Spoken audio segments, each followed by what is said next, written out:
Hey everybody, Jake here and welcome to the hobby. Pokemon card prices. That's what we're talking about in today's video. Specifically, we're talking more about the whole entire market as a whole. This includes everything from vintage Pokemon cards, graded Pokemon cards, all the way up till modern Pokemon cards. We're going to be analyzing the prices across the whole entire hobby. I think this is going to be a pretty interesting topic because in 2020, we saw some of the most roaring periods in Pokemon card collectible in general. So many Pokemon card prices were just skyrocketing. We had record sales again and again and again.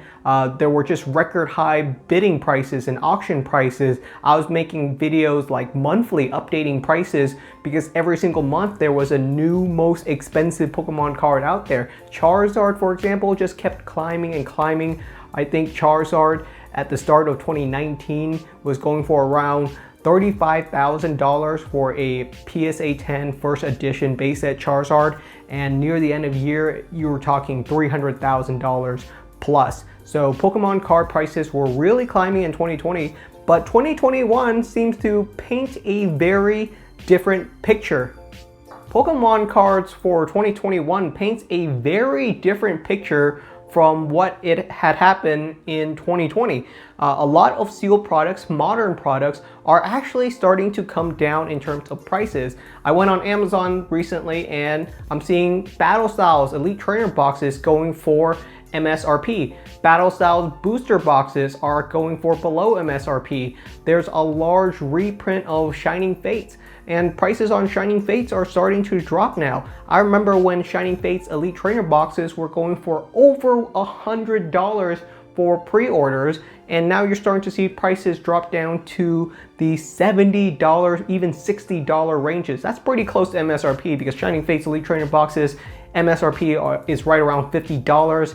So I mean, scalpers aren't really making any money on any new sealed products anymore, and that was one of the big pieces of contention for this year. Was normally the collector side of Pokemon card collecting and the actual like player side of Pokemon trading cards were separated by this barrier of 2 to 3 years, where most modern trading card products for Pokemon weren't really considered collectible. Most collectors focus on vintage products that are out of print, out of supply, pretty much no longer being played with. And the TCG side focuses on the ultra modern products, brand new sets. And those came to a little bit of a clash this year when even modern Pokemon card products, sets that were just printed hot off the press, were considered hot collectibles. So that was real point of contention, but I think that's sort of separated now, where a lot of, I think, really modern sets are going to slowly be overprinted, and collectors, I think, are going to realize that these ultra modern sets are still very much hot on the press, and there's no real point in collecting a brand new Elite Trainer box right now unless you plan on holding it for 10 to 20 years. I guess there's no real risk in holding something for MSRP, but that's one of the first piece I want to talk about, which was modern products are actually flatlining right now, which I think is really good for the hobby. I don't think scalpers are going to be able to go for those crazy inflated prices that we saw with Vivid Voltage and some of the more recent sets. I think prices are definitely going to start to drop on a lot of products. Shining Fates specifically, a really popular set to open and collect, and you're going to be able to start seeing a lot more of Shining Fates. I know there is a very large restock of Shining Fates coming. From what I hear from my local game store, they're not going to see all of the products that they order. Shining Fates is still an allocation, but it is doing really well. They are able to order a lot more products than they used to, so the Pokemon company seems to be keeping up with their promise of having reprints readily available. So on the modern front, things are looking really fantastic. On the vintage front, depending on who you speak to, it's a little bit of a different story. So what's going on with vintage right now? Vintage Pokemon cards and graded Pokemon cards in general are seeing a pretty solid drop in prices. They're still pretty darn expensive, but they have been declining over the last couple of months. Cards that I had sold, so I have a good understanding of prices on these cards. One example is a PSA 7 base set unlimited Charizard. I sold a copy of this card around 6 months ago since I have multiple copies of it. I sold this one for $1,500 and right now it's going for right around $600 to $700, $700 on a good day. So prices on this card has dropped significantly. On most vintage Pokemon cards across the board, you're seeing a pretty solid dip right now. Outside of a couple of like really rare cards, you're not really seeing any card jump right now. There aren't any cards that I can really think of outside of a couple of unique ones that are really climbing at all. A couple of the ones that are climbing a little bit includes a couple of full art trainers, and a big part of that is because there's so few graded full art trainer cards right now. But I think that's going to change over the next 2 years as more and more people start grading a lot more full art trainer cards. A couple of the Tag Team GX cards, so again some modern Pokemon cards, are actually showing a little bit of a climb, and for the exact same reason. The market just didn't really have any of these copies graded because they were so cheap and readily available that most collectors didn't feel the need to grade a lot of like Tag Team GX cards or modern full art trainer cards. But things have changed. A lot more people want to have these modern collectibles. So the market is gonna adjust for that. We're gonna see a lot more of these cards being graded over the next 2 years or so. And I think the market is gonna be able to take all of it. So in general, Pokemon card prices are starting to dip as we expected. I think most people saw this coming. I don't know a single person in the hobby that thinks that prices were gonna climb over the next like year or 12 months or so. It just wasn't something that anyone expected. I think everyone knew that prices were gonna dip, but here's the thing. I don't know anyone that's jumping ship. None of my collector friends are saying, hey, we're dipping out, we're selling off our collection. Now is the time to cash out after the ridiculous climb in 2020. So this is what I wanted to also talk about, was this is where you really separate the collector from the investor, because I always say I'm a collector first and an investor second. And what that means is I really root for my collectibles. I would love for them to increase in value, but when they increase in value, I'm not the guy that's hastily looking to sell.